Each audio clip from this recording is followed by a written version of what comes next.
दोस्तों नमस्कार, good morning, आदाब।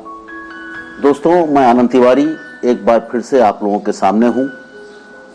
बहुत समय पहले की बात है कि आसमान में बादलों ने हड़ताल कर दी। हड़ताल के पीछे वजह यह थी कि बादलों को लगता था कि इंसान जो है अपनी मनमर्जी कर रहा है। वो हम बादलों को कभी कभी अपनी सुविधा के लिए बांध देता है, उसके बाद ज़बरदस्ती बारिश करवाता है हमसे। बाकी इंसान जो है पहले कभी कभी हम जब देर हो जाती थी हम देर से बारिश करते थे तो इंसान जो है काले मेघा पानी दे, इस तरीके के जो है तमाम टोटके करता था, तमाम मिन्नतें करता था, तमाम आरजुएं करता था हम लोगों को खुश करने के लिए कि हम लोग समय पर बरसात करें जिससे धरती के लोग प्रसन्न हो सकें। लेकिन अब वक्त बदल चुका है। अब इस बदलते वक्त में इंसान जो है कृत्रिम संसाधन जो है पानी के लिए अपना रहा है, तो हम भी देखते हैं कि कब तक वो कृत्रिम संसाधनों के सहारे रहता है और हम लोगों की आवश्यकता उसको नहीं होती है। इसलिए बादलों ने यह निश्चय किया कि आने वाले 10 साल तक हम धरती पर बारिश नहीं करेंगे और इस तरह कहकर वो लोग हड़ताल पर चले गए। अब नीचे धरती पर जो किसान थे, क्योंकि किसानों को ही सबसे ज्यादा बारिश के पानी की आवश्यकता रहती है अपनी खेती के लिए, किसानों में हाहाकार मच गया। उनको लगने लगा कि अगर बारिश नहीं होगी तो क्या होगा। समय गुजरता रहा, धीरे धीरे बारिश नहीं हो रही थी, तो किसानों ने अपने जो भी उपकरण होते हैं खेती से संबंधित, जैसे हल है, बाकी चीजें हैं, उनको उन्होंने पैक करके एक किनारे रख दिया और सब अपने अपने घरों पे आराम करने लगे। लेकिन साथियों, उन्हीं में एक किसान ऐसा भी था जो रोज सुबह उठने के बाद अपने खेतों की ओर जाता और खेतों पर हल से जुताई करता। उसका प्रतिदिन का यह नियम था, सुबह उठना, खेतों पे जाना, जुताई करना और शाम को घर वापस आ जाना।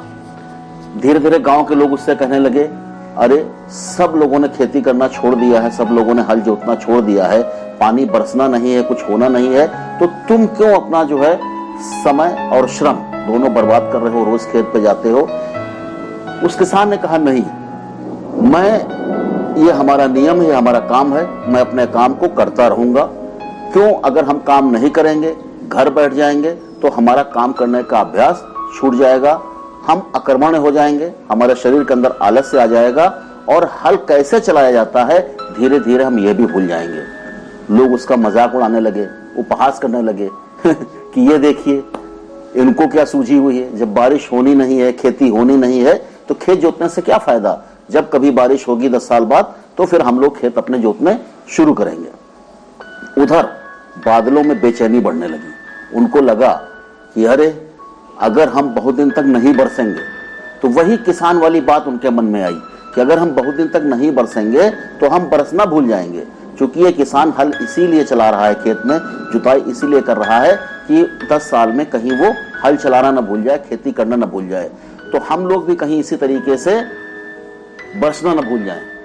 तो बादलों ने फिर अपना आपस में सलाह मशवरा किया और उन्होंने निर्णय लिया कि नहीं, हमें बरसना चाहिए, हमें भी बरसात करनी चाहिए।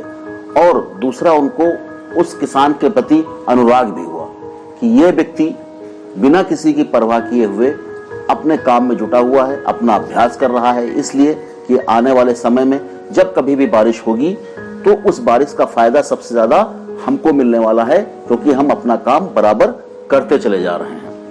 दोस्तों, अचानक एक दिन बारिश होने लगी। जब बारिश हुई तो बारिश के बाद खेत की अच्छी जुताई हुई, जुताई के बाद उस किसान ने बुआई किया, बुआई के बाद उसने निराई किया, उसके बाद फसल तैयार हुई, फसल काटी, तो सबसे ज्यादा फायदा किसको हुआ, उस किसान को जो रोज जो है खेत पर जाकर हल से जुताई किया करता था। बाकी सारे किसान जिन्होंने अपने हल वगैरह जो है पैक करके रख दिए थे, वो लोग पीछे हो गए।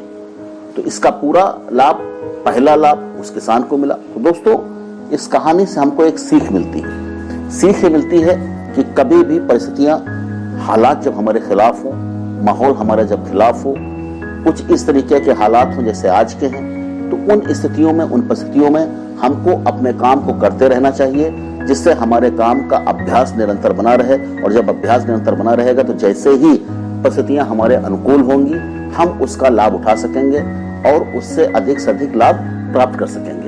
दोस्तों, हम चाहे किसी भी फील्ड में हो, किसी भी कार्य क्षेत्र में हो, हर कार्य क्षेत्र में होता क्या है कि अगर हम अपने कार्य का अभ्यास नहीं करते हैं, दिन पर दिन अगर उस काम को नहीं करते रहते हैं तो एक समय ऐसा आता है कि हम उस काम को भूलने लगते हैं या उस काम में हमारे कमियां निकलना शुरू हो जाती हैं। तो दोस्तों, इस कहानी से एक तो ये सीख हमको मिलती है। दूसरी सीख हमको ये मिलती है कि हड़ताल पर जाने से भी, काम न करने से भी नुकसान किसका होता है? अपना ही होता है। ये हमारे मन को लगता है कि अगर हम काम नहीं करेंगे तो इससे दूसरे लोगों का नुकसान होगा। नहीं, उसका सीधा प्रत्यक्ष या अप्रत्यक्ष दोनों तरीकों से प्रभाव अपने ऊपर ही पड़ता है। तो दोस्तों, इस कहानी से हम कई चीजें सीख सकते हैं, उनको अपनी जिंदगी में अपना सकते हैं और उनको हम लागू कर सकते हैं। अगर इस तरीके से हम काम करते रहेंगे, कितनी भी विपरीत परिस्थितियां हों, प्रतिकूल परिस्थितियां हों, वो हम अपने लिए अनुकूल बना सकते हैं। दोस्तों, अब आज की बात मैं यहीं पर समाप्त कर रहा हूं। आप हमारे चैनल को लाइक, सब्सक्राइब और शेयर जरूर करिए। दोस्तों, आपकी दुआओं का तलबगार हूं। आपका प्रोत्साहन इसी तरह अगर मिलता रहेगा तो आगे आने वाले समय में हम आपके सामने बहुत सारी अच्छी चीजें लाके पेश करेंगे। तो दोस्तों, इसी के साथ हम आपसे विदा लेते हैं। शुक्रिया। We have entertainment. We have entertainment. We have entertainment.